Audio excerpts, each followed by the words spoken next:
Buenas noches para todos, todas y todes.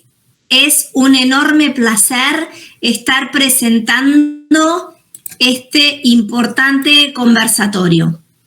Les pedimos que por favor mantengan apagados sus micrófonos durante toda la charla para no intervenir con el desenvolvimiento de la misma.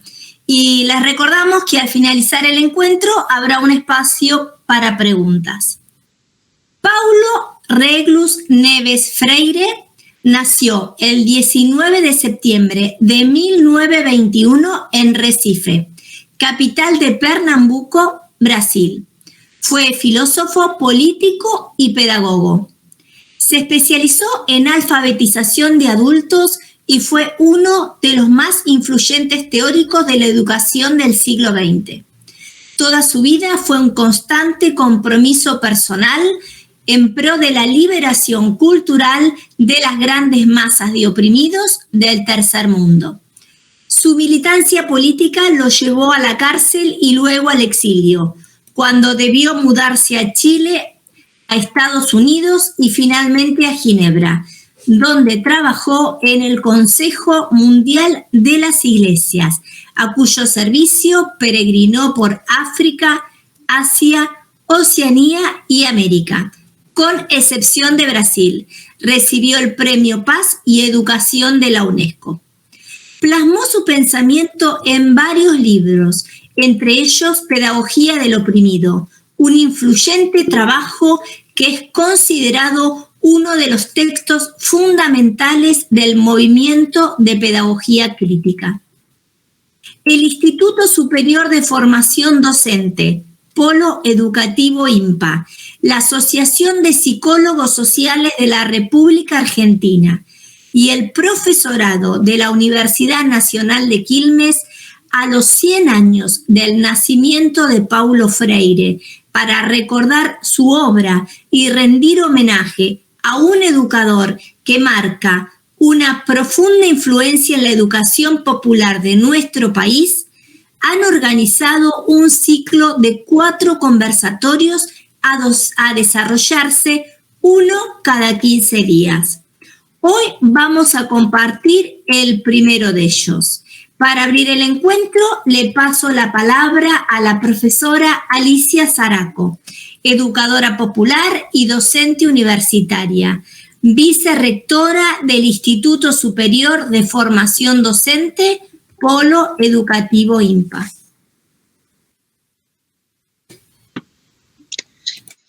Buenas tardes a todos y todas.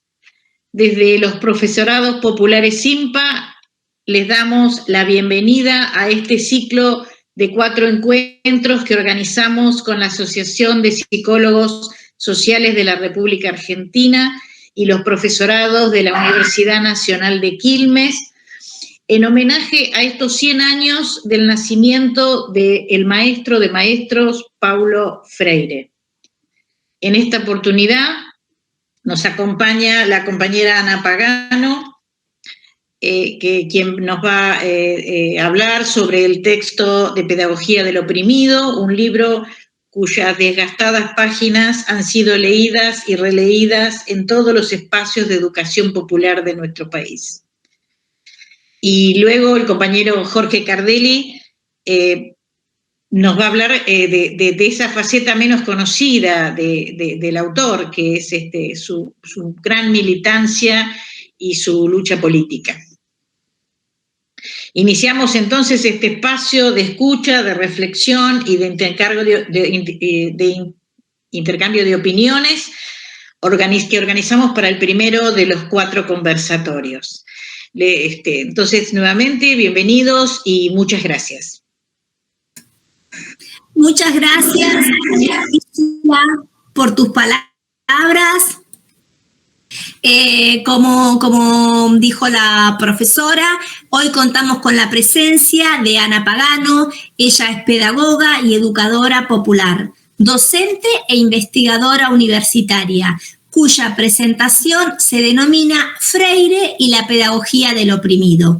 Y luego expondrá el profesor Jorge Cardelli, quien fuera docente en la Universidad Nacional de Río Cuarto y actualmente es profesor del Instituto Superior de Formación Docente, Polo Educativo IMPA, y presidente de la Asociación Civil Polo Educativo IMPA.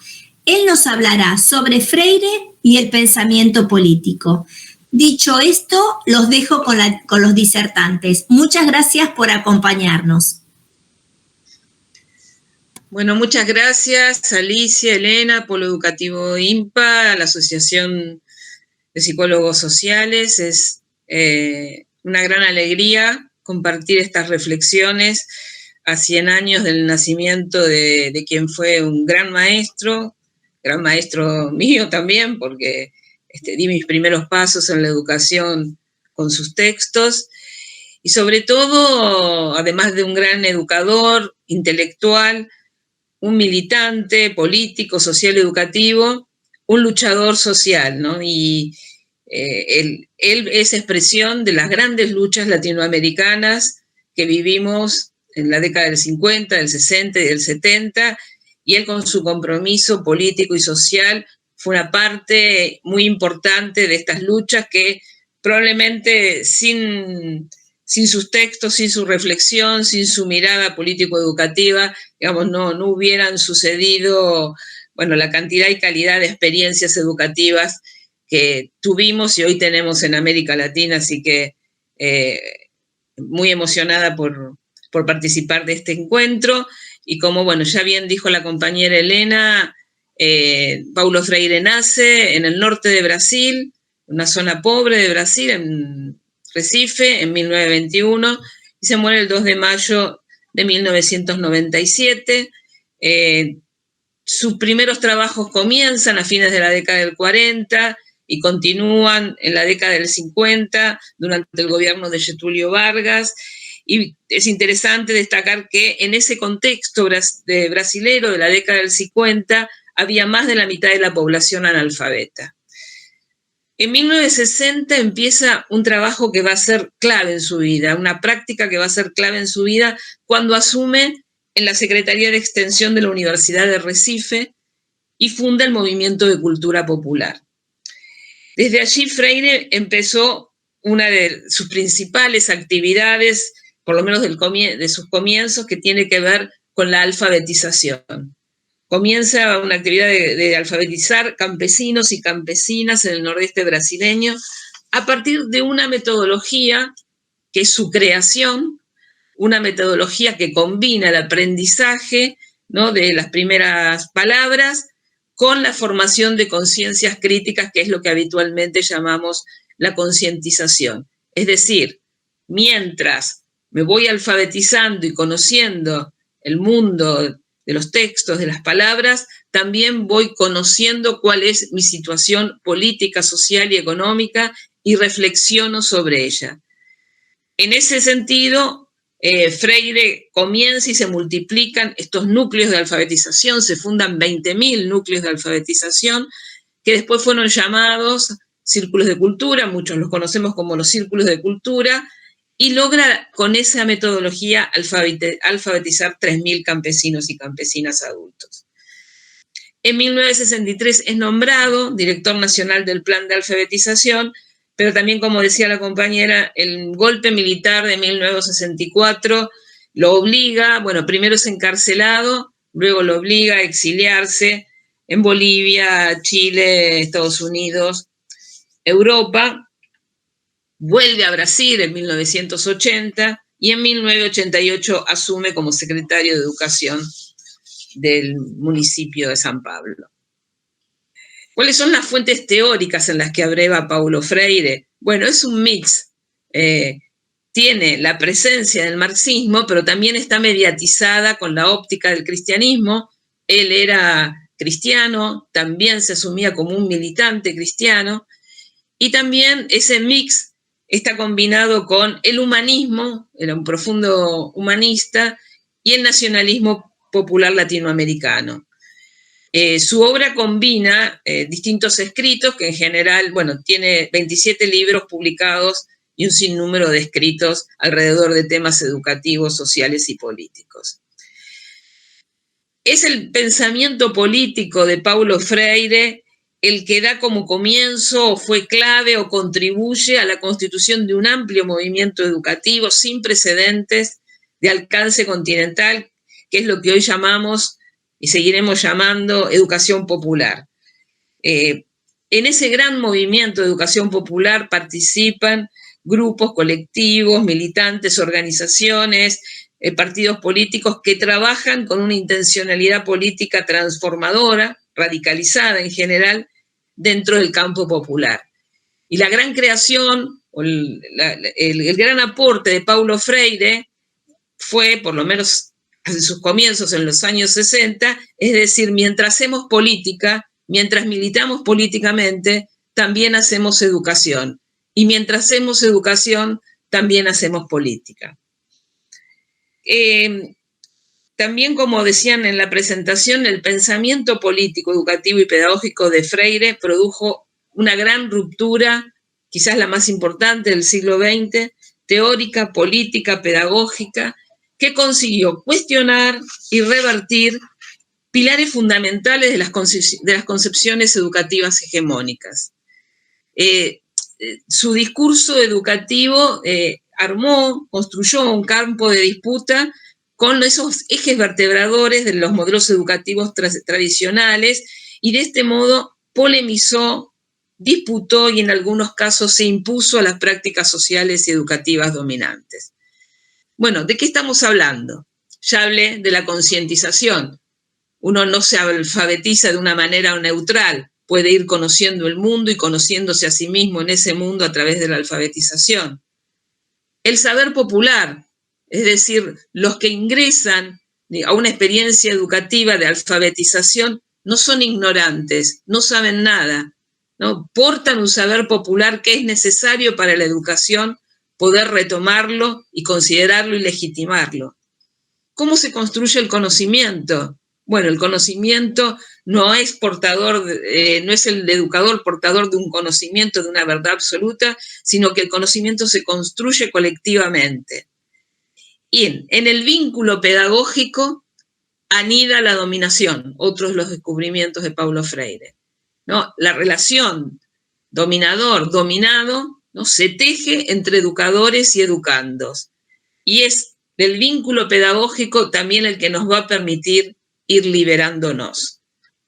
Y también la politización de la educación. Freire nos viene a decir, la educación tradicional no es neutra, ¿no? Mientras se está educando, también se está politizando, aunque de una manera oculta. Y entonces hace explícito el carácter político de la educación. Bueno, sus primeros libros van de 1969 a 1970, pero son textos que él fue escribiendo en la cárcel y durante gran parte de su exilio. El primer libro que saca es Educación como práctica de la libertad, en 1969, Extensión o comunicación también, en 1969, y Pedagogía del oprimido, en 1970, 3 libros que sin duda abrieron una huella siempre vigente en la educación latinoamericana. Ahora bien, es interesante ver cuál era el campo de disputa al que se enfrentaba Freire, cuáles eran los modelos hegemónicos a los que se enfrentaba Freire. Bueno, sobre todo vamos a hablar de qué pasaba en lo que en ese momento se llamaba educación de adultos en Latinoamérica. Vemos que a partir de fines de la década del 50, de fines de la década del 40 y en los años 50 y 60, los sectores dominantes de la sociedad extendieron a lo largo de América Latina prácticas educativas y sociales de corte asistencialista destinadas a modificar algún aspecto de la vida de los grupos subalternos de la sociedad. Se trataba en general de políticas educativas que no estaban escolarizadas, que eran impulsadas por la UNESCO y ejecutadas por los estados nacionales a través en general de programas de ayuda asistencial a los sectores que ellos llamaban marginados. En general poseían un doble propósito: producir una mejora en la vida, de las condiciones de vida de lo que ellos llamaban sectores marginados y promover su integración social. El educador popular brasilero, Carlos Rodríguez Brandão, nos dice que a un sector embrionariamente militante de trabajo popular, ellos entendían que debía transformarse no solo en oficial, sino también en legítimo y doméstico. Es decir, intentaban cooptar, ¿no?, las primeras militancias, los primeros grupos que estaban trabajando, sobre todo con campesinos, desde un punto de vista liberador. Entonces, la educación de los sectores populares de este modo era promovida por programas que eran diseñados por expertos extranjeros, que tenían la finalidad de extender, entre comillas lo decimos, los beneficios de la educación a toda la población. ¿Para qué? Para recuperarla, ¿no?, porque consideraban que tenía condiciones de vida y una cultura nociva para el progreso. En general, sus intervenciones pedagógicas se organizaban de manera vertical y lo que promovían era la promoción humana, la asistencia, la modernización, un ciudadano integrado a su medio. Otra de las expresiones que hallamos en estos documentos de la UNESCO, sobre todo, es cómo se llamaba a los destinatarios, ¿no?, de estas prácticas. Entonces eran los marginados, los asistidos, los adultos, siempre en un marco de lo que se intentaba era integrarse a un proceso económico y social en desarrollo. Bueno, Paulo Freire emprendió, ahí empieza o vemos el campo de disputa, el contrapunto con estos programas. Paulo Freire emprendió una tarea que implicó un viraje de 180 grados, un viraje a estas concepciones educativas y sociales realizadas para los sectores populares. Freire así discute con este pensamiento hegemónico y plantea que son la transformación de las estructuras sociales, económicas y políticas las que pueden modificar la injusta situación de pobreza que atraviesan los sectores populares. Por eso realizaba una crítica al orden capitalista y le otorgó a la dimensión política de la educación un carácter fundamental. Dos exponentes, ¿no?, de la educación de adultos, como Alfonso Castillo y Pablo Latapí, nos decían, ¿no?, respecto de este punto de vista de Freire. Dice, este punto de vista es sustancialmente diferente de los anteriores. Desde la misma conceptualización, esta ya no proviene de la UNESCO, sino que surge de la experiencia de las bases y de América Latina. Las mayorías no se encuentran marginadas, sino explotadas y oprimidas. Las naciones del tercer mundo no son retrasadas ni primitivas, sino que son dependientes y radicalmente distintas. Las soluciones no pueden trasladarse y ser adaptadas desde los países industrializados y desarrollos a nuestros suelos. Es desde ahí, desde esta mirada alternativa, que Paulo Freire propone como el sujeto vertebrador de las acciones políticas, sociales y educativas al oprimido, no al marginal ni al asistido, al oprimido. Y así promovió una estrecha relación con los procesos educativos y las luchas sociales de América Latina. Este nuevo camino cultural, político, educativo, recordemos que se hallaba inscripto en un contexto de históricas e intensas luchas sociales como las que se vivían en América Latina.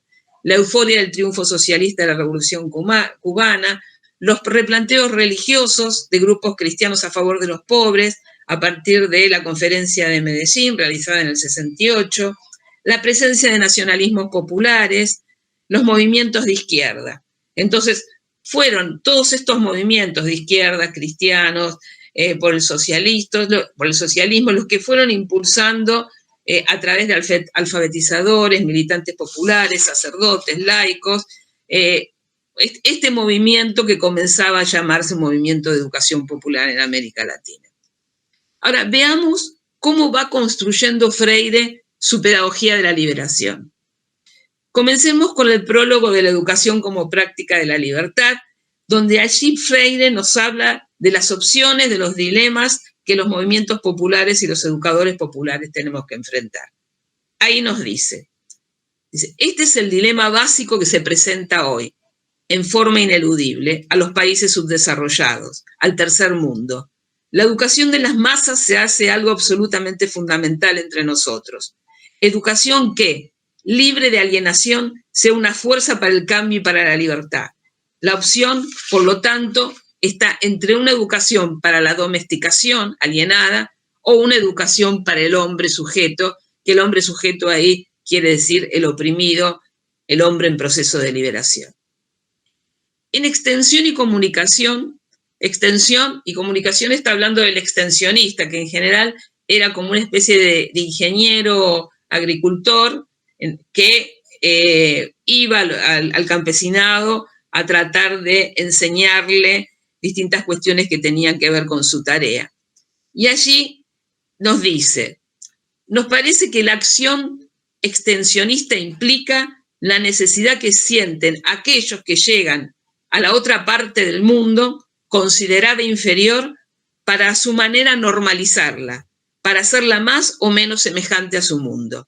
De ahí que, en su campo asociativo, el término extensión se encuentra en relación significativa con transmisión, entrega, donación, invasión cultural, manipulación, mesianismo. Por esto mismo, la expresión extensión educativa solo tiene sentido si se toma la educación como práctica de la domesticación. Educar y educarse en la práctica de la libertad no es extender algo desde la sede del saber hasta la sede de la ignorancia, para salvar con este saber a los que habitan en ella. Por supuesto que acá está hablando de la colonización. Nos está diciendo de qué manera un conjunto de programas sociales y educativos están intentando colonizar a gran parte de los sectores populares. Por eso ya en Pedagogía del Oprimido, él polemiza con la educación bancaria, que es la educación tradicional, y nos dice, en la visión bancaria de la educación, el saber, el conocimiento, es una donación de los que se juzgan sabios a los que juzgan ignorantes. En la concepción bancaria que estamos criticando, para la cual la educación es el acto de depositar, de transferir, de transmitir valores y conocimientos, el educador es quien sabe y los educandos son aquellos ignorantes. Entonces le cabe al primero dar y entregar y transmitir su saber a los segundos. Por eso utilizan la concepción bancaria de la educación a la que vinculan todo el desarrollo de una acción social de carácter paternalista en que los oprimidos reciben el simpático nombre de asistidos. Son casos individuales, meros marginalizados, que discrepan de la fisonomía general de la sociedad. Como marginados, seres fuera de o al margen de, la solución para ellos sería la de que fuesen integrados, incorporados a la sociedad. Frente a este panorama de colonización, de domesticación, de tratar a los sectores populares y a las clases populares como ignorantes, ¿qué propone Paulo Freire? Él nos dice en la pedagogía del oprimido, dice, la pedagogía del oprimido, como pedagogía humanista y liberadora, tendrá pues dos momentos distintos, aunque interrelacionados. El primero, en el cual los oprimidos van desvelando el mundo de la opresión y se van comprometiendo en la praxis con su transformación. Este develando el mundo de la opresión está muy vinculado a lo que les decía al principio, a la concientización. Voy entendiendo cuál es mi situación y por qué mi situación es la situación de un oprimido. Y luego también me comprometo, o sea, no me quedo solo con la concientización, sino que me comprometo con la praxis, con su transformación. Y el segundo momento es que una vez transformada la realidad opresora, esta pedagogía deja de ser del oprimido y pasa a ser la pedagogía de los hombres en permanente proceso de liberación. Fíjense, digamos que hay estos dos momentos, y este segundo momento fue probablemente muy criticado en muchos ámbitos, porque es un momento como es humanista, y él está pensando que mientras se libera el oprimido, también se libera al opresor. Bueno, esto es algo que se polemizó mucho durante la época, sobre todo de los 70 y de los 60 y de los 70. Lo cierto es que Paulo Freire comienza una nueva tradición histórica de la educación latinoamericana. Su obra implica un momento de quiebre, ¿no?, donde el campo educativo posee un carácter políticamente explícito y queda dividido en dos: la educación bancaria y la educación liberadora. Entonces, el discurso educativo tradicional es cuestionado por su carácter neutral, universal, esencial, inamovible, y lo que él plantea es una construcción donde este nuevo discurso educativo se haya inscripto en las relaciones de poder y en las luchas de poder que se estaban entablando en América Latina. Es decir, también pone en el centro la cuestión de la construcción del poder popular. Es un aporte revolucionario, sin duda, para América Latina, donde a partir de la pedagogía de la liberación, movimientos populares adoptan una identidad pedagógica, ¿no? Los movimientos populares en América Latina hacen educación popular. Y desde ahí, ¿no?, desde esa propia identidad pedagógica, realizan prácticas políticas y asumen a la educación también como acción política capaz de liberar a los oprimidos, a través de un giro radical que incluye 3 momentos: acción, reflexión, acción, o práctica, teoría, práctica. El momento de la reflexión o el momento de la teorización es el momento clave educativo donde yo voy reflexionando sobre este camino, sobre esta acción, sobre esta praxis que voy llevando adelante. Desde mi punto de vista, la pedagogía de la liberación, el pensamiento de Freire, mantiene una significativa presencia en la actualidad. Porque ese campo de disputa que él construyó con los programas de educación de adultos de la época y con la educación tradicional, esa batalla cultural que él entabló también sigue muy vigente. Fíjense en este aspecto, nada más, que es el que voy a señalar. Desde los años 90, las clases populares dejaron de ser clases populares para los discursos hegemónicos y sobre todo para las políticas sociales y socioeducativas, ¿no? Dejaron de ser clases populares, clase trabajadora, pueblo trabajador, para empezar a asumir definiciones que giran alrededor de denominaciones como pobres, vulnerados, excluidos, beneficiarios, asistidos, emprendedores, planeros ahora, choriplaneros, monotributistas. Se trata de una tendencia discursiva en la que quedan desplazados términos como clases populares y trabajadores, y donde se diluye la noción de clase social como categoría fundamental para la comprensión de una sociedad, de la sociedad contemporánea.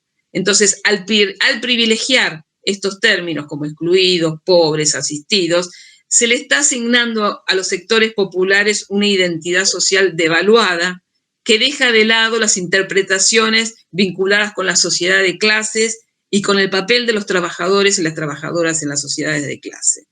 También quedan desdibujadas las relaciones de poder y los conflictos políticos y sociales que se suscitan entre las diferentes clases sociales.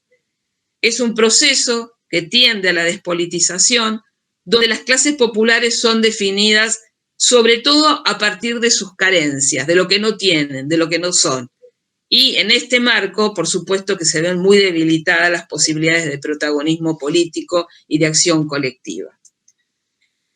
Creo que en este contexto Paulo Freire vendría una y otra vez a recordarnos que estos sectores no están ni excluidos, ni son vulnerables, ni son pobres, sino que están dominados, explotados, oprimidos, y que el camino para revertir estos procesos marcados por injusticias y por la dominación sigue siendo las luchas populares, las luchas de las clases populares por una liberación política, social, cultural, educativa.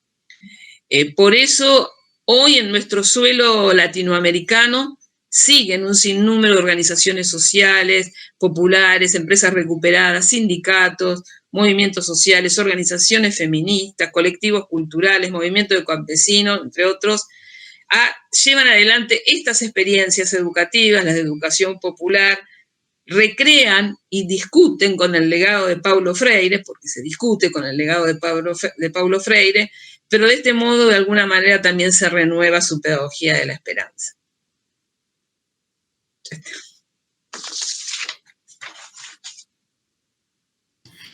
Muchas gracias, Ana, por tu participación. A continuación expondrá el profesor Jorge Cardelli. Te escuchamos, Jorge.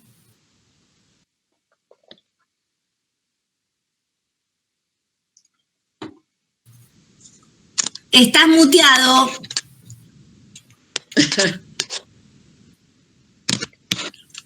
Agradezco también esta invitación y esta posibilidad de participar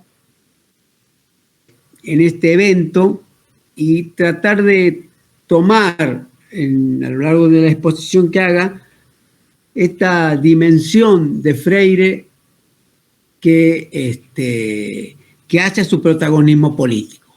Porque en verdad él discutió mucha política con muchos, digamos, porque además hay dos momentos, digamos, que en América Latina, y particularmente hasta el 65, hay como una especie de desarrollo nacionalista, entre comillas, o desarrollismo nacionalista en América Latina. En el caso de Brasil es la etapa de Getúlio Vargas, que es entre el 30 y 45, después regresa en el 51 y en el 55 se va a suicidar, va a entrar otro desarrollista, Kubitschek, y luego vendrá Goulart, que es el más progresista y con el cual Freire trabaja. Él de alguna forma en todos esos procesos los siguió y los compartió un poco más, un poco menos, y por eso también muchas veces fue criticado, inclusive diciendo que estaba comprometido con el Estado. En ese sentido, es como que tenía un doble debate en esos momentos. Tenía un debate con el desarrollismo, porque el desarrollismo también tenía una propuesta educativa, y como dice Ana, había una gran cantidad, un analfabetismo muy grande, y había una necesidad de incorporar sectores al trabajo industrial, al desarrollo, y entonces eso implicaba el impulso a la educación. Acá en Argentina eso también lo hemos vivido, que es la etapa más o menos del frondicismo, y donde también hay un desarrollo de ciertas características de la escuela técnica y una serie de cuestiones más. Entonces ahí hay un tipo de debate. Pero por el otro lado, también esa etapa está muy atravesada por la Revolución Cubana. La Revolución Cubana no era solamente una cosa que estaba ahí en Cuba solo, sino que además aspiraba a expandirse por el continente desde un punto de vista ideológico. Y en particular que Freire, que estaba en el nordeste o el nordestino, que era una zona muy poco desarrollada, con una gran pobreza, y que de alguna manera siempre se pensaba que esa zona podía ser una nueva Cuba en América Latina. Entonces, ahí viene otro tipo de polémica, es decir, en el sentido de que con el desarrollismo la polémica era sobre las características de la educación, sobre las características de los procesos de alfabetización que también ha descrito Ana, pero el debate con la izquierda, en el marco de aceptar, en el marco de promover el compromiso, el papel que tiene la educación a la hora de la organización del movimiento popular, a la hora de la concientización, queda la idea como que se dice, sí, bien, pero eso solo o en el marco de qué organización política. Ese proceso de liberación que él impulsa por la vía del compromiso educativo en la organización popular, la pregunta que surge es, bueno, pero eso debería ser en el marco de una cierta estrategia política. Freire a eso le va a dar respuesta, entiendo yo, con el PT. Digamos, el PT va a ser su marco político posteriormente. Pero ahí, digamos, tiene una primera etapa importante de debate. Y, por supuesto, en el marco de ese debate, ahí esta discusión obviamente la tiene con el marxismo, y entonces ahí también en Freire se va desarrollando una idea del Estado, una idea del Estado que piensen que desde la perspectiva del marxismo el Estado tiene un carácter de clase, y Freire va desarrollando una idea de protagonizar a través del Estado que puede servir al desarrollo del movimiento popular. Entonces, esa es una zona en la cual, digamos, él tiene una polémica importante y que lo perfila a él más en una perspectiva de liberación nacional y más cercana inclusive a líderes africanos o a personajes como Fanon en este caso. Ahora bien, dicho esto, digo, lo va a resolver más adelante porque el PT va a ser un elemento importante en la vida de Freire. Inclusive Freire se va a afiliar o va a ser parte de fundadora del PT allá por los años 80, cuando, es decir, el PT después de la dictadura que se inicia en el 64, se puede decir que hasta los 80 la resistencia popular hacia la dictadura era bastante débil.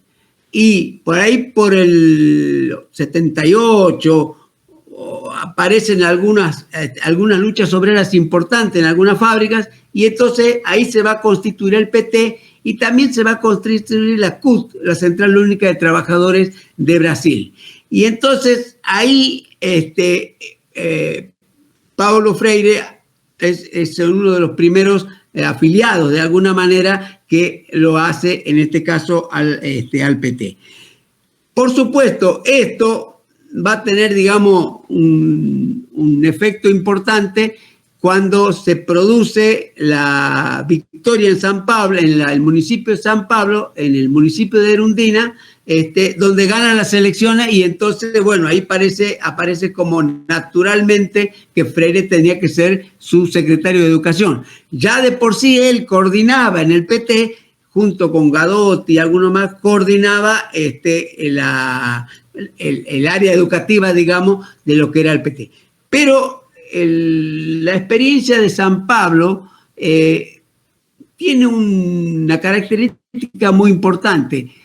Es muy importante porque muestra la perspectiva de Freire desde el punto de vista político, y por el otro lado también es un momento de reflexión donde el PT se empieza también a transformar, porque hasta en la década del 80 el PT básicamente está lanzado a la lucha, digamos, lucha y plantea el problema de la insurrección, es decir, es un planteo absolutamente revolucionario, siempre en una perspectiva crítica con Cuba, pero está en una perspectiva revolucionaria. Pero ya en la experiencia de San Pablo, es donde se empiezan a producir diferencias importantes, porque Erundina era una nordestina, y no solamente era una nordestina, y era muy radicalizada desde el punto de vista de la izquierda. Entonces, tiene importantes internas, en este caso con el PT, y Freire está en ese marco. Aquí es importante ver quiénes fueron los grupos fundadores, en este caso del PT, para darse cuenta cuál era el marco ideológico en el cual también se estaba moviendo Freire. Hay el surgimiento de un nuevo sindicalismo que va a ser sumamente combativo, pero que de última, en la parte final, se va a sumar también a la estrategia del PT. Hay una izquierda católica muy fuerte que es protagonista también del desarrollo del PT, y es digamos, motivada o promovida ideológicamente por la teología de la liberación. Hay muchas organizaciones marxistas que también participan de la constitución del PT, y muchas de ellas inclusive habían participado en la lucha armada contra la dictadura. Y después una intelectualidad marxista sumamente importante. O sea, el PT hasta Erundina, podemos decir, viene en una perspectiva combativa, pero ya en los 90 empieza un proceso de cambio donde va tomando fuerza la perspectiva electoralista, la perspectiva de ganar diputados, de ganar poder político, y bueno, y ahí obviamente se está proyectando la imagen de Lula, que después va a ganar las elecciones en el 2003. Pero lo pongo al PT porque cuando él lleva adelante la experiencia de San Pablo, hay una novedad en la experiencia de San Pablo, que es la pretensión de construir un proyecto de educación popular desde el Estado. Esto era una cosa que, desde un Estado donde no se había tomado el poder, desde un Estado que no era el Estado de la clase obrera, es decir, era de un Estado. Y desde ahí, en el marco de un proyecto capitalista, construir un proyecto de educación popular.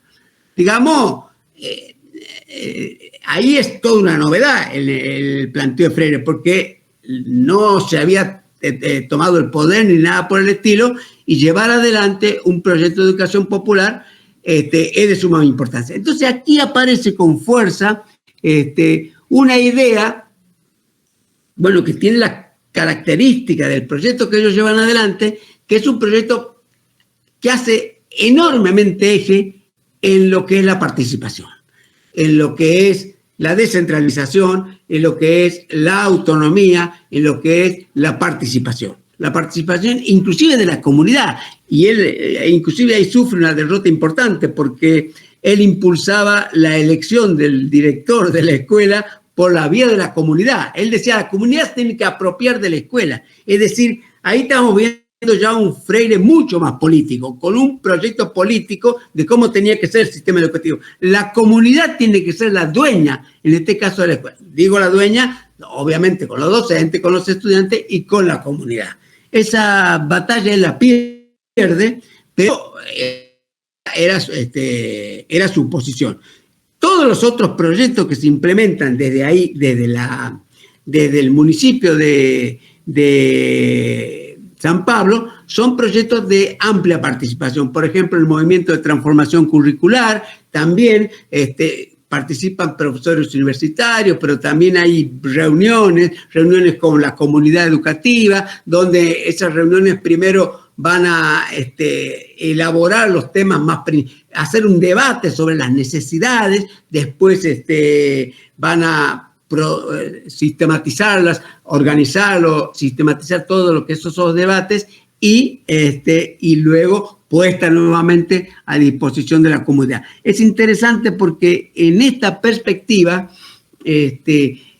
cambia totalmente el enfoque. Ahí Freire va a plantear que para discutir la reforma curricular, primero hay que discutir la función social de la escuela. Esto es una cosa sumamente importante. Y en ese marco aparece el tema del compromiso de la educación con la organización del movimiento popular, con la organización de las clases populares. E inclusive más, Freire va a decir que la propia escuela, donde participa la comunidad, tenía que ser un espacio de la organización social y política de las clases populares. Es decir, Freire no abandona en ningún momento su proyecto de emancipación, y que la emancipación la llevaban adelante los sectores populares.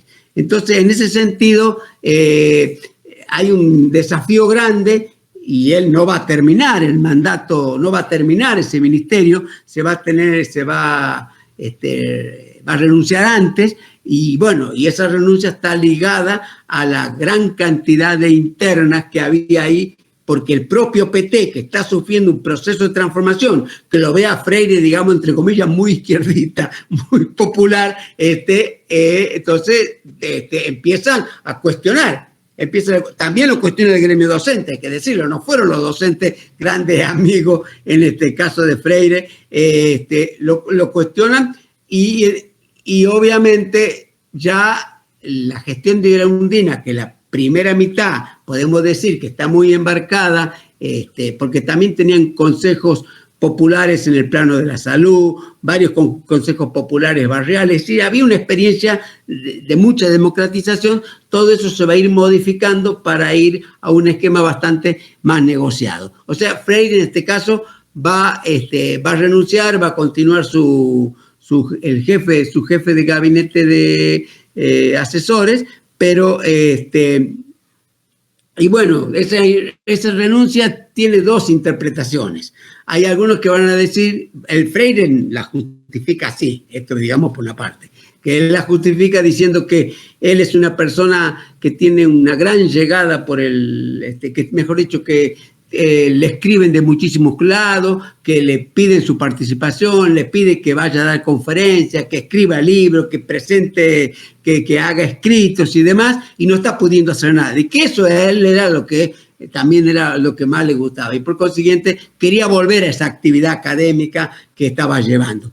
Esa es una explicación que digamos que inclusive es la que da él también, y hay otras que dicen de que en rigor la interna del PT es la que lo está terminando, lo está llevando a tener esa renuncia, porque la verdad que él sentía que carecía de consenso en ese lugar. Lo cierto es que, digamos, Freire va a morir mucho antes de que Lula acceda al gobierno, pero ya quiero señalar que la posición de Freire es una posición crítica con respecto al PT. Esto es importante. Y además, ahí también, de alguna forma, él desarrolla una idea del tema del Estado, porque si fuera desde una perspectiva marxista, en todo caso, la tarea de esto es más debilitar, el empobrecer el Estado. Y Freire toma una posición diferente. Es como, vamos a disputar el Estado. ¿Y desde dónde lo disputamos al Estado? Desde la participación popular, desde la democratización. Esta idea de democratización, descentralización, autonomía, articulación con los movimientos sociales sin que los movimientos sociales pierdan la autonomía, sin que los movimientos sociales se sientan parte del Estado, esta idea es construir un Estado diferente. Un Estado diferente que no plantea la destrucción, pero plantea una reforma profunda. Quiero señalar en este marco también lo importante que es para él la cuestión de la democracia. Freire constantemente está situando en el tema de la democracia. Y bueno, y ahí juegan también algunas otras, también juegan las críticas. Por ejemplo, una crítica que, es decir, que se le ha planteado, algunas por izquierda inclusive, es que si bien es cierto que él tenía un reconocimiento a la cultura, un reconocimiento a los sectores populares, no alcanzaba a tener una manera de cómo se incorporaba la enseñanza científica y la enseñanza técnica en las escuelas. ¿Se entiende lo que quiero decir? Es decir, en las cosas que funcionaba lo pedagógico eran en aquellas cosas que estaban ligadas a la organización popular, a la organización por la emancipación. Pero después hay otras cuestiones que no necesariamente están ligadas al tema de la emancipación y que si bien Freire las promovía, no salía de una perspectiva propedéutica, por ejemplo. Otro tema, otra dirección también crítica en ese sentido, es que el desarrollo de la conciencia crítica implica, en el caso de las organizaciones sociales, en el caso de la organización del movimiento popular, implica necesariamente el desarrollo de un movimiento, de un aspecto muy deliberativo de lo que es la organización popular. Es decir, la conciencia crítica está muy ligada a lo deliberativo y en ese sentido la parte de la acción terminaba quedando más debilitada y necesariamente el movimiento popular tiene que organizar y planificar necesariamente la lucha y en eso se convierte en importante la acción y se convierte en importante la disciplina, por ejemplo, que no es un concepto que está desarrollando Paulo Freire. Esa es otra dirección. Otra dirección de crítica también es en la relación en esta idea de en qué forma se relacionan los líderes o los dirigentes con el conjunto de las masas o con los movimientos y demás. Y también ahí Freire tiene una buena posición, pero no deja de ser una posición ética, y no le alcanza a dar un mecanismo de funcionamiento más preciso. ¿Qué quiero decir con esto? Que acá está jugando de alguna manera una idea de cómo se conduce la lucha popular. Y indudablemente la conducción de la lucha popular, la construcción de la lucha popular, la construcción de la emancipación requiere necesariamente de la emancipación, requiere de la pedagogía. Es decir, lo de Freire, la pedagogía de Freire se pone en el corazón de la construcción del conflicto del educando o del opresor o oprimido. Ahí en el medio está operando, en el medio de la contradicción está operando la pedagogía que plantea Freire. Esto es así, pero por el otro lado nos queda cómo se conduce o cómo se organiza o cómo se dirige esa lucha popular. Bueno, la verdad que el aporte de Freire, no sé si estoy con eso, el aporte de Freire es indudablemente inmenso porque se metió debatió, como decía Ana, él nunca abandonó su perspectiva cristiana, pero también es cierto que leyó muy fuerte la parte del marxismo. Y no toda, por supuesto, leyó la que a él le interesaba y, por ejemplo, Freire está muy lejos de una perspectiva leninista o de una perspectiva de la destrucción del Estado o una perspectiva de partido revolucionario. Pero porque siempre está gobernado por una idea de emancipación, pero también por una perspectiva ética y una perspectiva humanista. A ver si que me haya quedado alguna cosa que quería plantear. Bueno, también en el mismo, en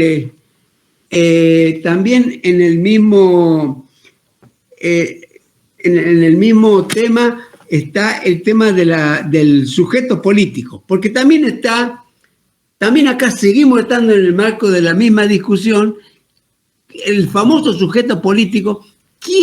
¿Cómo se gesta, cómo se desarrolla el sujeto político que construye la emancipación? Digamos, este sería el tema. Y entonces, de vuelta, entramos en el mismo tema. Por ejemplo, en los temas donde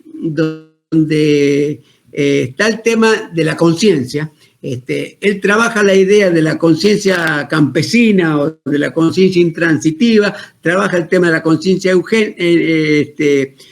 ingenua y trabaja el tema de la conciencia crítica en este caso. Bueno, se reconoce y se valora enormemente el tema de la conciencia ingenua, de la conciencia campesina, y se dice a su vez que también necesariamente hubiese sido muy bueno que él hubiese desarrollado el aspecto de la conciencia de las clases trabajadoras, de lo urbanizado, del obrero, del trabajador de la fábrica, que ya no tiene la misma característica del campesino. Digamos, en ese sentido, esta idea de que la pedagogía del oprimido o esta pedagogía que le impulsa parecería de alguna forma más fácil de llevarla adelante en determinados sectores que concretamente con los trabajadores o con el proletariado, porque en ese momento todavía había un proletariado obrero que hoy a lo mejor cada vez lo estamos viendo menos, pero en ese momento había un proletariado. Con todo, me parece importante la experiencia de la escuela con Erundina, porque él toma algo que para nosotros es un desafío. ¿Cómo somos nosotros freirianos en el marco de una educación pública? ¿Se entiende? ¿Cómo somos freirianos? Y acá es donde aparece el tema de la democracia, es donde aparece el tema de la participación. Por ejemplo, en los 80, en el gobierno de Cafiero de la provincia de Buenos Aires, se crearon los consejos de escuela. Fue una batalla que al final lo tuvieron que levantar. ¿Qué eran los consejos de escuela? Era un consejo donde participaban padres, donde participaban los docentes y lo acompañaban al director, ni siquiera elegían el director. Bueno, la verdad, se opusieron los docentes. Esto es importante decirlo. Se opusieron, obviamente, toda la burocracia de las escuelas, los supervisores, todo eso se opusieron. Es decir, miren ustedes, simplemente estos consejos de escuela existían, por supuesto, en la experiencia de San Pablo. Bueno, fíjense ustedes acá que eso no se pudo llevar adelante, porque al final hicieron un argumento tan sencillo como que los maestros decían, y vienen acá los padres y no saben nada de educación, puede entrar cualquiera y no sabe nada de ¿cómo va a hablar de educación?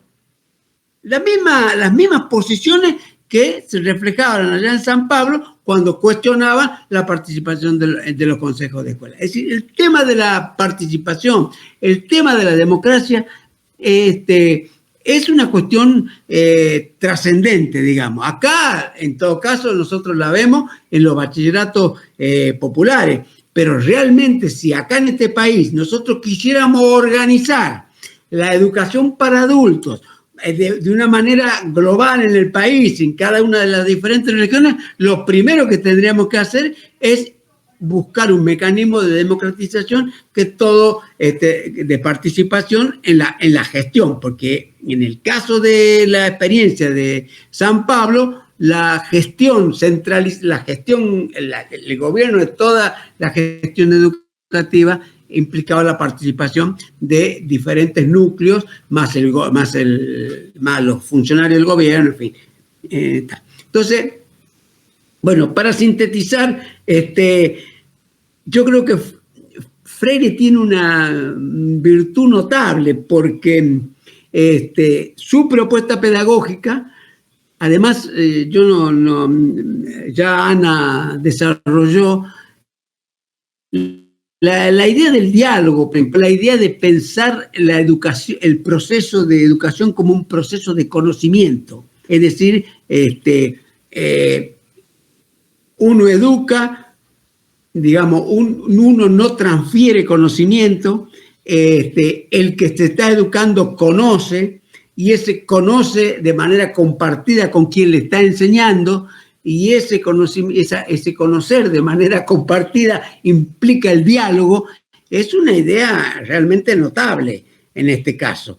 Y no parece tan imposible de poderla llevar en las diferentes experiencias que uno tiene como docente, readaptándola o no. O sea que, bueno, lo de Freire, desde ese punto de vista, está en el corazón de cualquier proyecto emancipatorio de educación. Pero también está en el centro un conjunto de polémicas como las que tenemos hoy.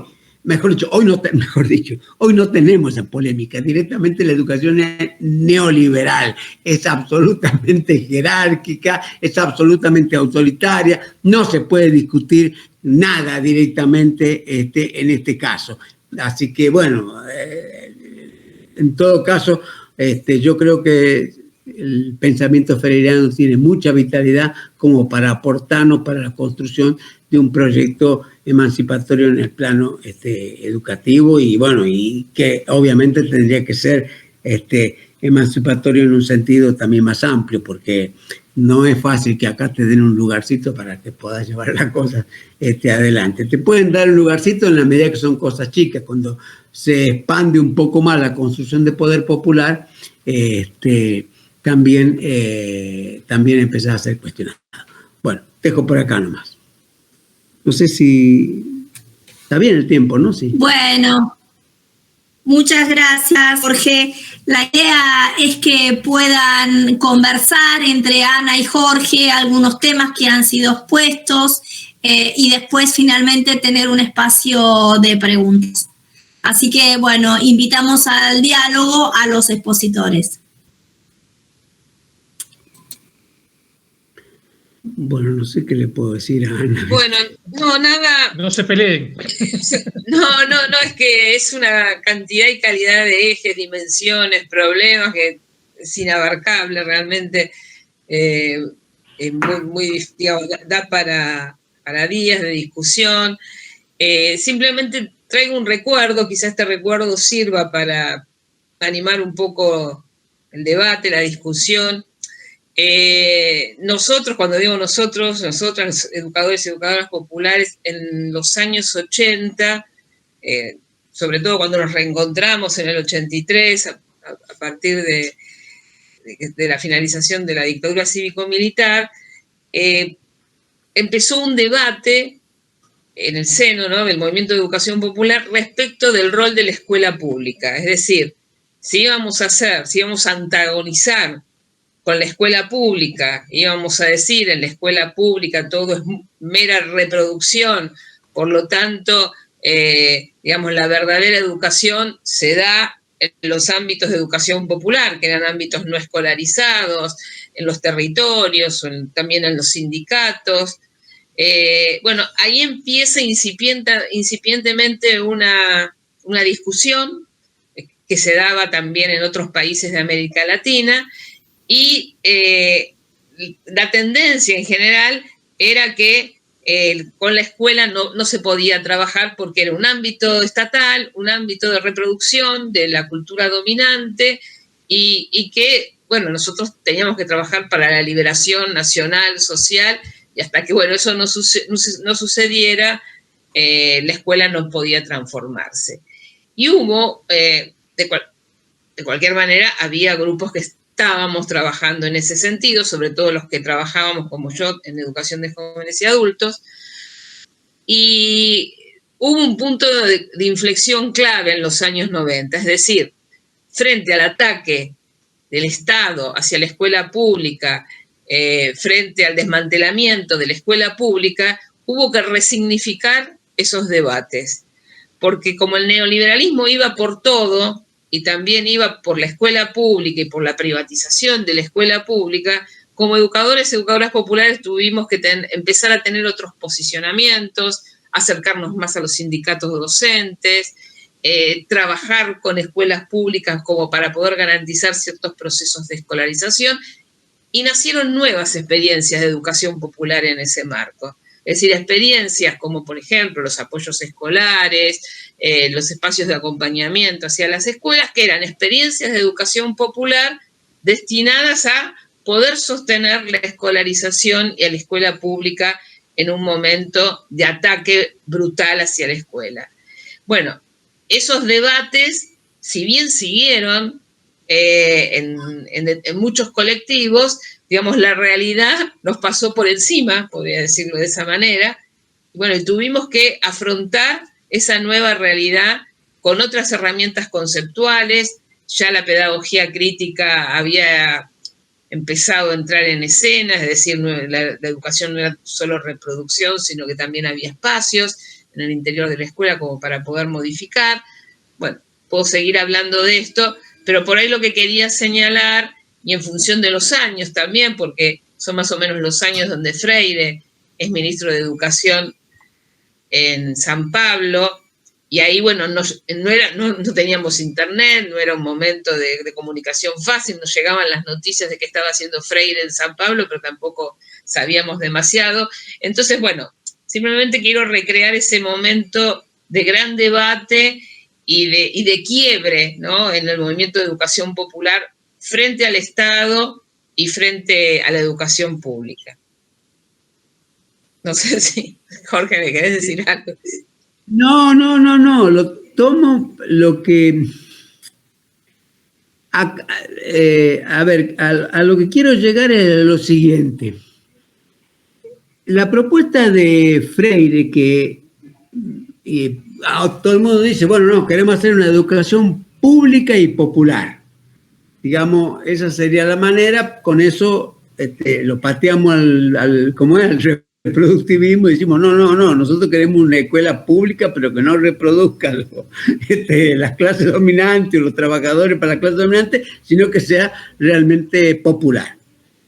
Pero ahí hay un tema que es el tema del docente. Si bien es cierto, Freire, en algunos en pedagogías, en libros más últimos, él dice que en ningún momento plantea una simetría, digamos, que el docente tiene un papel directivo, digamos, que no está diciendo que el docente tiene habla de la autoridad pedagógica. La autoridad pedagógica. Sí. Eso está bien, pero el tema que para mi gusto queda, no digo que Freire tiene en la propuesta escolar y todo lo demás, y la participación, y después en la discusión curricular, pero no se termina de decir cómo es desde el punto de vista académico, desde el punto de vista pedagógico, la propia estructura de la escuela. ¿Se entiende lo que quiero decir? Es decir, nosotros acá, en el mundo de hoy, podemos hacer una gran discusión de cómo son las orientaciones curriculares, cómo se hizo en el 90 y pico con Cecilia Brandlaki, se escribieron todos los títulos del currículum, hay un libro, pero después el que llena los contenidos de esos títulos, de esa palabra, terminan siendo las empresas editoriales o terminan siendo los programas, los de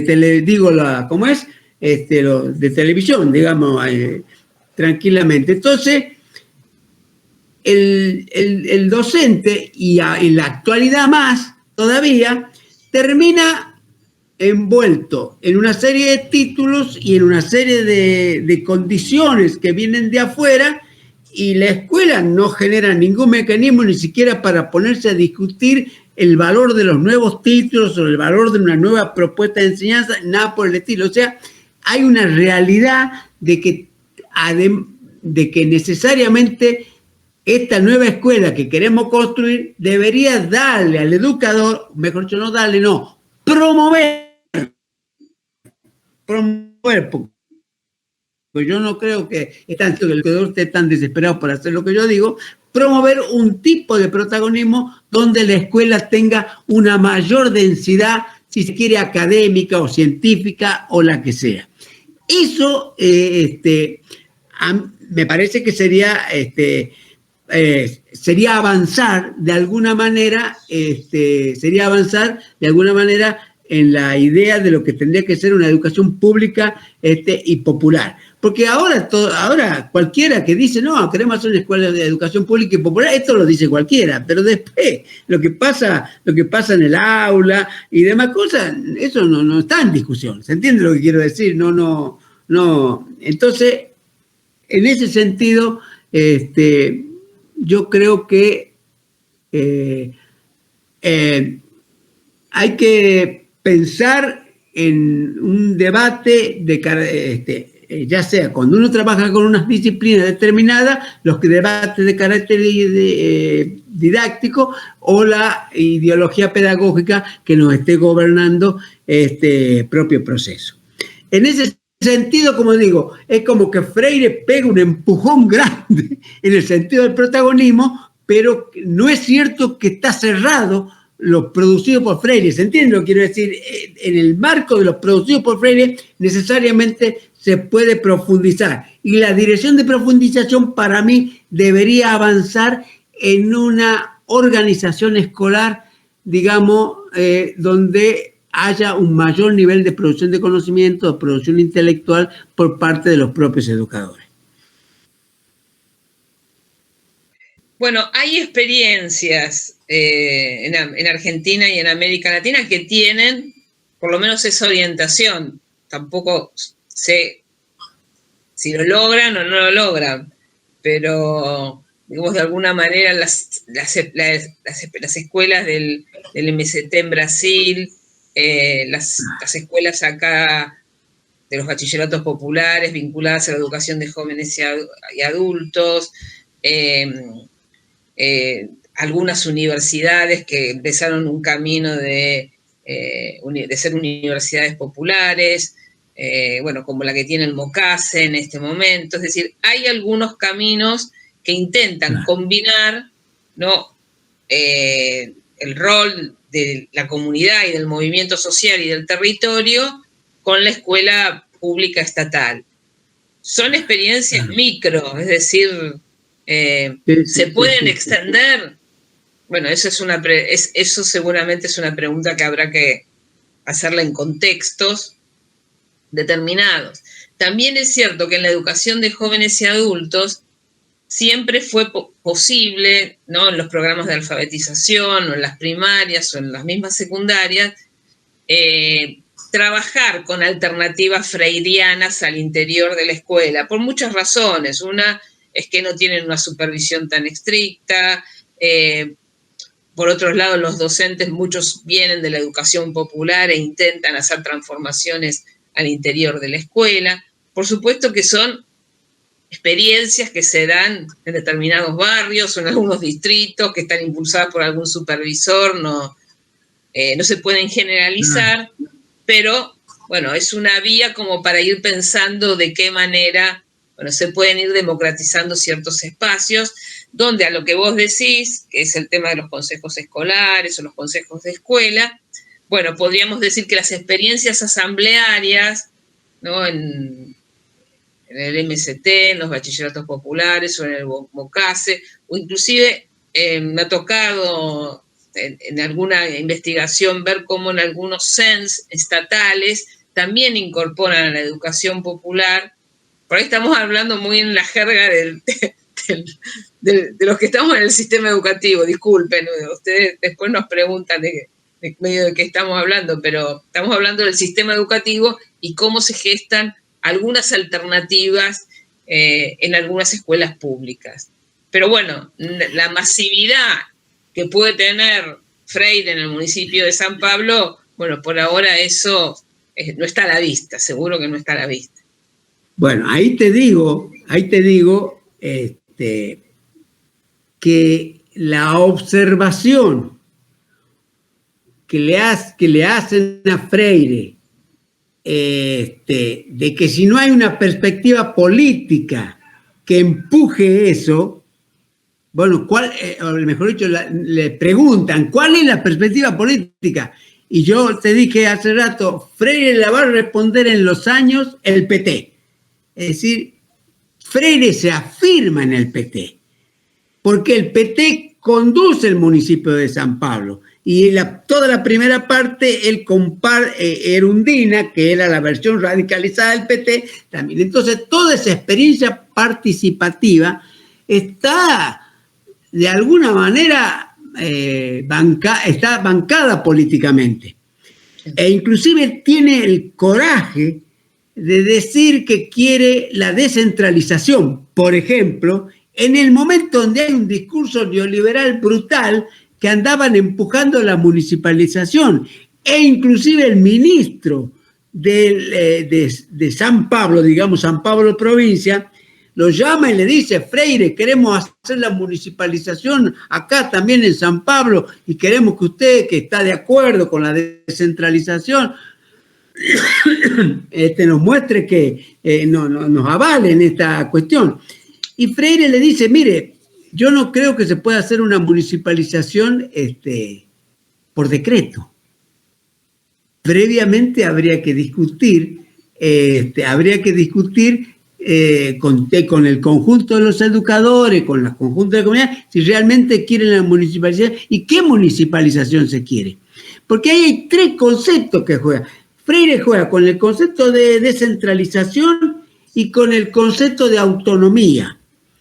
Es decir, la autonomía escolar. Claro, uno piensa, la autonomía, la descentralización está más en el plano de la acción, de decidir lo que se va a hacer. Y la autonomía está en otro plano, que es, si se quiere de alguna manera, la justificación de la decisión de lo que se va a hacer, pero esa justificación está en el marco de un concepto más amplio que está discutido con el conjunto del sistema educativo del municipio, digamos, para dar es decir, no es autonomía donde yo tengo el concepto que quiero y el otro director de la escuela tiene el concepto que quiere y el otro, no.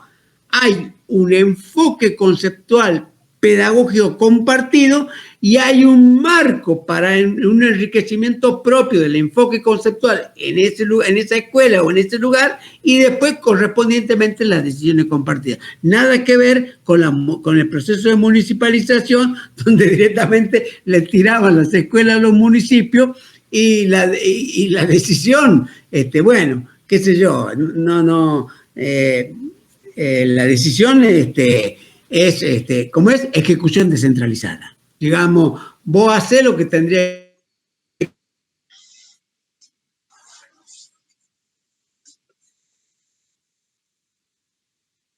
que hacerlo, pensarlo.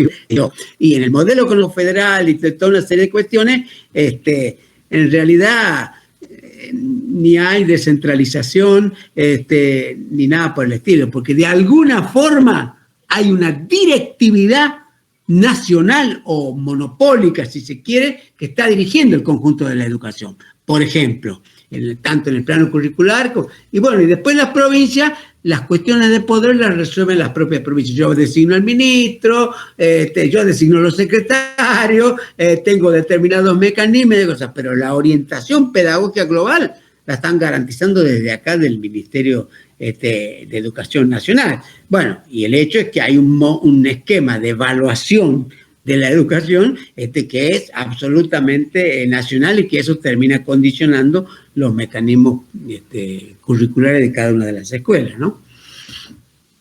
Sí, a ver, lo que digo, agrego algo más para ser justa con lo que son los movimientos sociales y populares, y yo diría, no sé, para empezar a dialogar con los compañeros y compañeras, que también hay muy buenas experiencias por lo menos en el conurbano bonaerense, en Capital, de los jardines de infantes comunitarios. Porque los jardines infantes comunitarios también, digamos, sus promotores intentan entrecruzar la educación popular, la participación comunitaria, con un proceso de enseñanza-aprendizaje donde los más chiquitos, las más chiquitas después puedan incorporarse a primer grado, digamos, con las herramientas necesarias para poder seguir su escolarización. Y desde ahí la verdad que se ha visto, y hay muchos procesos de sistematización de esas experiencias, donde digamos, desde la comunidad, por esos jardines de infantes comunitarios, intentan, digamos, con la educación popular y en diálogo con el Estado, hacen como lleno de conflictos, pero hacen un encuentro significativo entre lo que es estatal, lo que es comunitario, lo que es la enseñanza para los pibes y las pibas, y ahí cómo se va armando el currículum también es interesante, porque las comunidades en general, por lo menos lo que yo experimenté, lo que yo vi, es que hay ciertas prácticas de crianza que muchas veces chocan con las prácticas de crianza que imponen los jardines el nivel inicial, y no ceden frente a sus prácticas de crianza. Es decir, se mantienen ciertas prácticas de crianza que son más propias de las comunidades que lo que por ahí la educación pública intenta bajar. Entonces, también ahí hay algo para mirar que me parece interesante respecto de escuela, educación popular y autonomía, ¿no? Bueno, digo, no sé, por mí seguimos, digo, para que haya un espacio más de preguntas. No, si hay alguna pregunta o alguna opinión, sería bueno escuchar también. Sí, muchísimas gracias. Acá, bueno, están agradeciendo en el chat y Manuel pone que está de acuerdo con Jorge, que el legado de Freire nos interpela para redefinir la estructura escolar que evidentemente será posible en un proyecto político colectivo emancipador.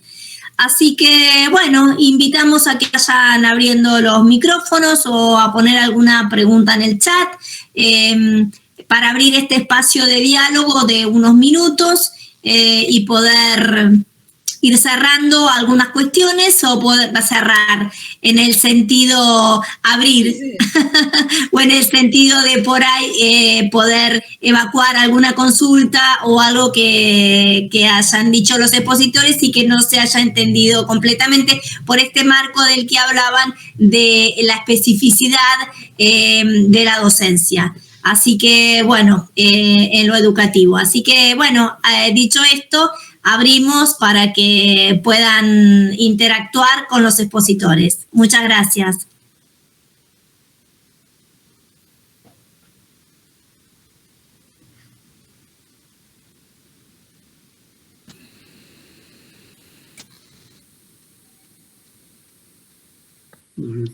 Vayan desmuteándose si hay alguien que quiere hacer una pregunta o algún aporte. Elena, Manuel. Sí. Son varias cuestiones que plantearon los compañeros, voy a ser breve, pero simplemente resaltar y rescatar como cierto y valioso lo que decía Ana, que en un momento por ejemplo, en la educación de adultos, ¿no?, de la ciudad se planteó esta, en los últimos años, en un momento se planteó el enfrentamiento entre la escuela pública como espacio reproductor y la educación popular, ¿no?, es decir, como agua alternativa. Y bueno, y la experiencia de la vida, el desarrollo histórico, la ampliación de los niveles de pobreza, digamos, fueron de cierta forma sitiando la escuela. Es decir, las necesidades populares fueron sitiando la escuela. Digamos, el hambre, la precarización, la pérdida, y los docentes se hicieron cargo de eso, ¿no? Entonces, a partir de esas necesidades se tendieron puentes, ¿no?, con la necesidad del territorio y los recursos de la escuela, ¿no? Bueno, eso seguramente, como dice Ana, no fue algo sistematizado, algo, institucionalizado, pero existió. Y existió de tal manera, por lo menos, que molestó mucho al gobierno de la ciudad.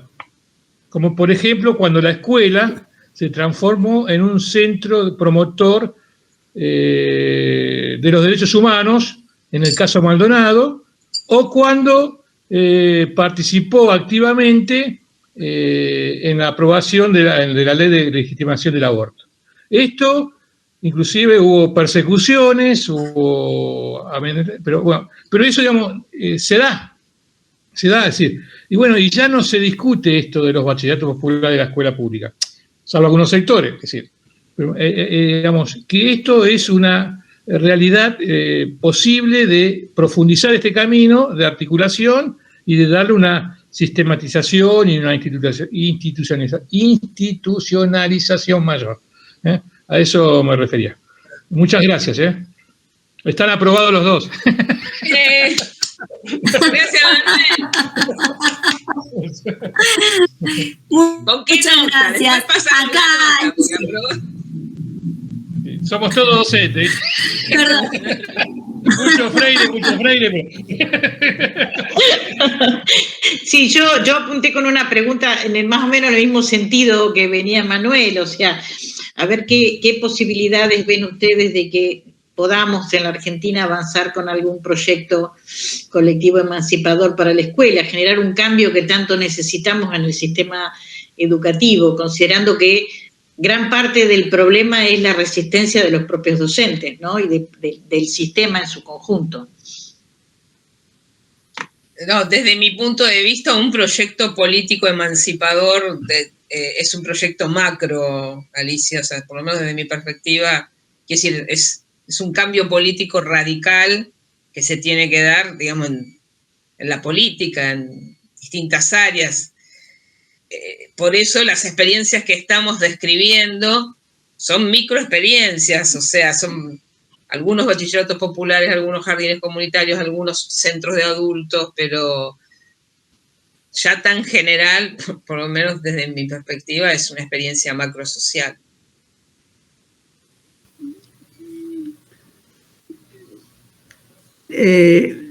Yo tengo la impresión de que hay algunos zonas por donde las cuales todavía se puede avanzar, por ejemplo, en los debates alrededor de algunas cuestiones curriculares, en fin, pero nos hace falta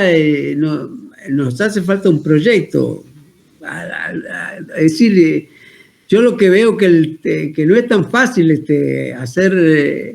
obviarlo del Estado, porque yo digo, si a mí me preguntan qué es lo urgente para hoy desde el punto de vista educativo, y mire, a mí me parece que la educación de adultos debería ser nacional, ¿entiende? Y debería tener una perspectiva curricular nacional y a su vez debería ser democrática en su forma de construcción y de participación.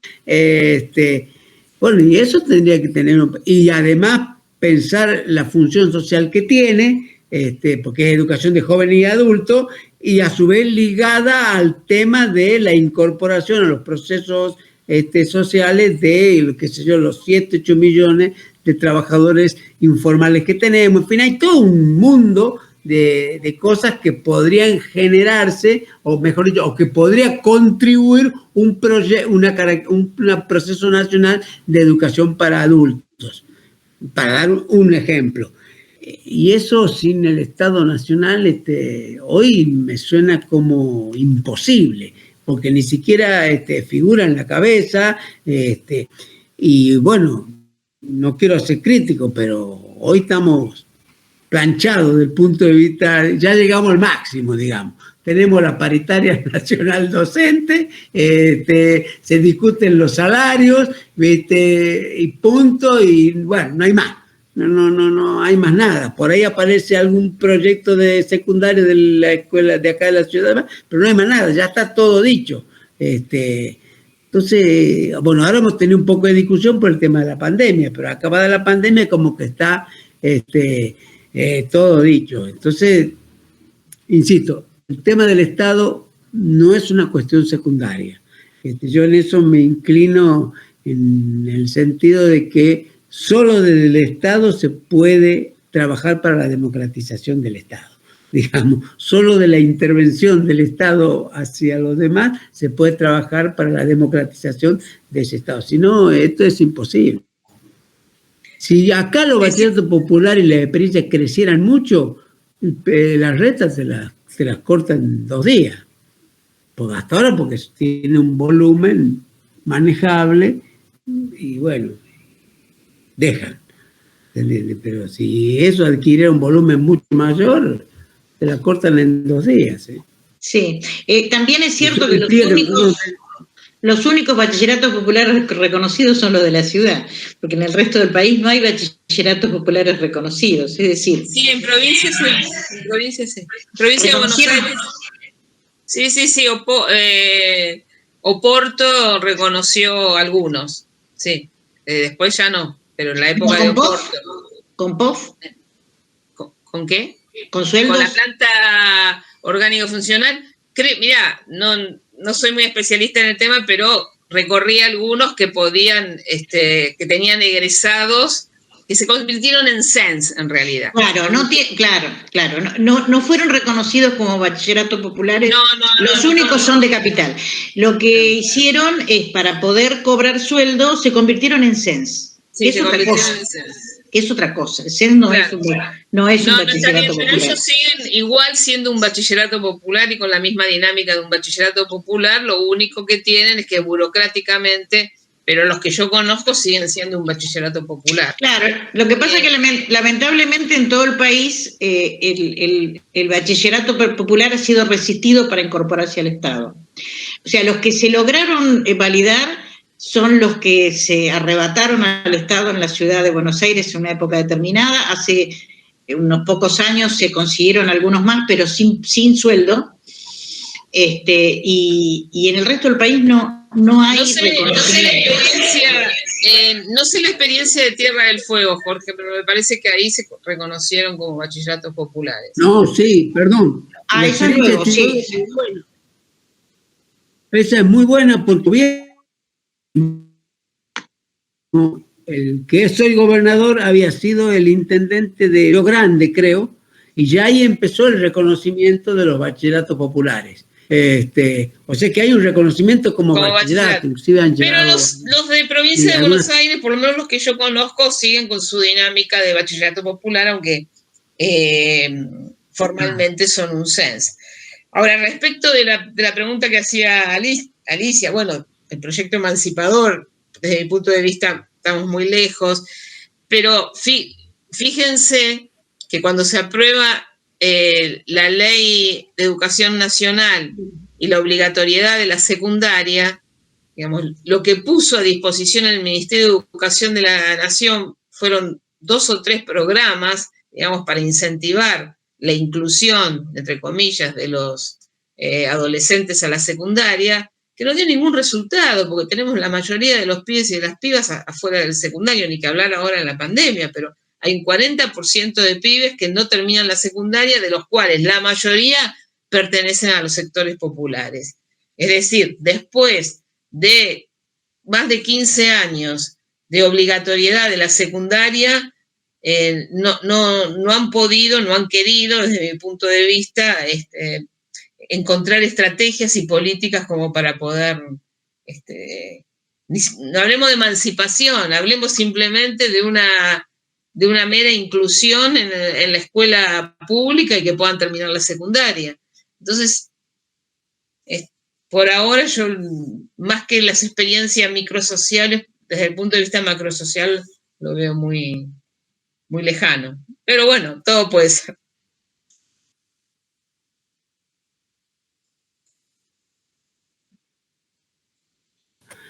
No, digo, es increíble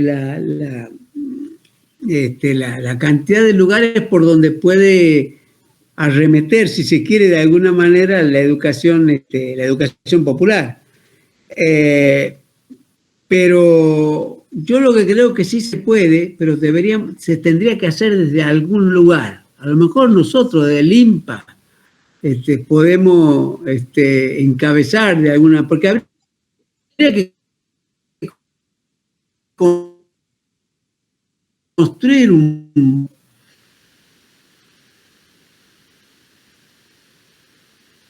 cierto movimiento de los profesores como proyecto general. Yo creo que eso es una cosa que no sería interesante de hacerla. Eso implicaría actividades como un seminario como este que estamos haciendo, como por ejemplo, eso implicaría discutir cuestiones curriculares y invitar y que participen. Yo creo que eso es factible. No, yo no la veo tan cerrada ahí. Mejor dicho, no veo cerrada la posibilidad de generar una dirección movimentista que pelee en esa dirección. Ahora, tiene que producirse también algunas otras direcciones de otras cosas para que avancemos un poco en la transformación del Estado, porque en el tema educativo yo lo veo muy cerrado. Este ministro, todo esto no tienen ninguna intención de abrir nada en ese sentido, ¿no? Ahora, por lo menos, estaría bueno empezar a trabajar en la construcción de un proyecto, ¿no? Creo que de eso estás hablando.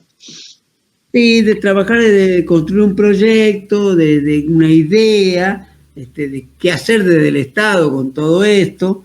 A mí me parece que, digamos, digo INPA porque INPA está el MENER, que está metido ahí en el Ministerio de Acción Social, y ahí habría una cantidad importante de actividades de formación y de capacitación de trabajadores, y eso entraría en una línea de educación popular. Y bueno, y después está el propio instituto que tenemos nosotros. Bueno, a lo mejor se puede en algún momento, a lo mejor hay que hacer 2 o 3 o más actividades de y en algún momento se puede hacer algún tipo de convocatoria donde podamos discutir una idea de cómo tendría que ser el tema de un proyecto nacional de educación de jóvenes y adultos. Yo de eso estoy convencido que porque no creo que en este país desaparezcan tan rápido los 7, 8 millones de pobres que hay y que requieren realmente una idea diferente de educación. Manuel se nos fue, ¿no? 7, 8 millones. No, 7, 8 millones de... ¿Cómo? No, pobres, tenés razón. No. 7, 8 millones de trabajadores informales. Claro. Sí, porque claro. Trabajadores informales. Pobres hay casi Pero, 20 millones. Claro, no, de pobres tenés razón, Ana. Si estamos en la mitad, más o menos el 40%, creo que andamos de pobres, cerca del 50%, o sea que tenemos que hablar de 20 millones de personas, más o menos. No es tan fácil decir que la educación de jóvenes y adultos no es una necesidad en este país. Pero bueno, ¿Manuel se fue? No lo veo. Se le debe haber... No, está. Sí, Manuel. Bueno, ya estaríamos en tiempo. No sé si hay algún aporte o alguna pregunta más. La verdad que está bueno agradecer a los ponentes, que la verdad que ha estado hermosa esta charla. Les agradecemos mucho. Realmente ha salido muy buena el primer encuentro, ¿no? O sea, gracias a ambos. No, gracias por la invitación, Alicia. Hermoso el encuentro, hermoso. Voy a hacer una pequeña Sí, realmente. Pero para cualquier necesidad pedagógica, Ana es es toda una recomendación, Ana. No escuché qué dijo. Digo que para cualquier necesidad pedagógica, Ana es es para convocar. Bueno, gracias, Jorge, gracias. Estoy disponible, compañeros, así que cuando quieran nos juntamos. Bien, eso suena... vamos a empezar a armar la agenda para la presencialidad. Yo quiero volver a las asambleas otra vez. Claro. Extraño eso de la asamblea, el mate compartido, ¿no? Muchísimo. Bueno, los mate lo veo. Los abrazos. A eso va a estar más lejos, sí, ya eso creo que lo perdimos. Pero la asamblea creo que la vamos a recuperar. Bueno, agradecerles muchísimo a los expositores, a Ana, a Jorge, a las personas que estuvieron viendo la charla en cualquiera de las redes, de las instancias que hemos puesto para tal fin. Y les recordamos que el próximo encuentro se realizará el viernes 1 de octubre a las 20 horas. Prontamente, también por las redes, pondremos otra vez el link para que puedan anotarse. Así que, bueno, agradecerles y despedirnos. Así que muy buenas noches para todas, todos y todas. Gracias por acompañarnos.